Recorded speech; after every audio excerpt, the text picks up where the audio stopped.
Hi guys! For today's video, today is Saturday kaya walang pasok.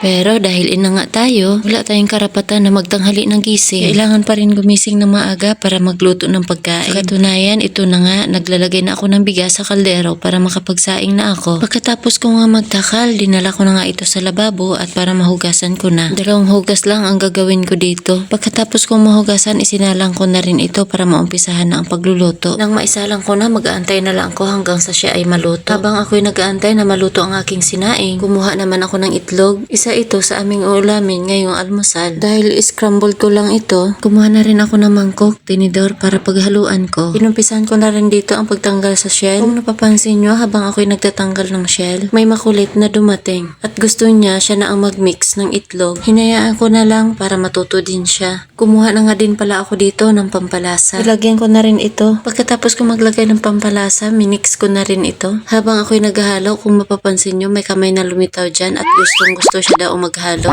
Pinaubaya ko na, baka sumama pa ang loob.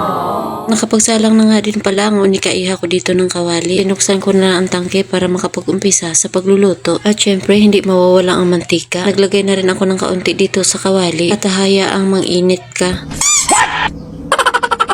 Yung kawali pala. At nung mainit na ang kawali, inilagay ko na rin dito, hindi ang itlog mo, kundi itlog ng manok.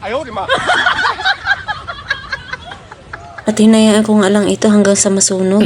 Hanggang sa mag-brownish. Gusto ko kasi pagka ganitong scrambled, medyo brownish ang pagkaluto. Pinaliktad ko na rin ito kasi brown na rin yung ilalim. Mga ilang minuto lang nga antayin, luto na rin ito. Sa puntong ito, luto na nga at inilipat ko na rin ito sa lagayan. Dinagdagan ko nga lang ito ng mantika at may lulutuin pa ako. Hindi ang egg mo, kundi eggplant. O diba? Perfect match. May itlog na, may talong pa. Kompleto ricados yarn. Binaliktad ko na nga din ito bago pa masunog. Kaunting hintay lang, maluluto na rin ito. At kung mapapansin nyo, nililipat ko na nga rin ito sa lagayan dahil luto na nga siya. Akala nyo tapos na ako magluto, no? Akala nyo lang yun. Wait, there's more. Muli nga akong nagdagdag dito ng mantika at ibinuhos ko na nga lahat kasi ubos na rin.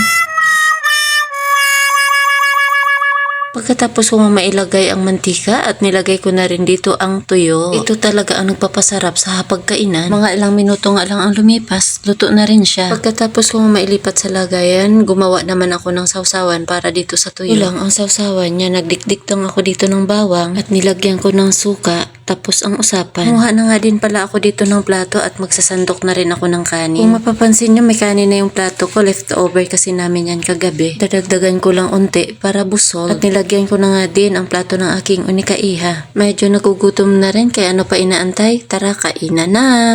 That's all!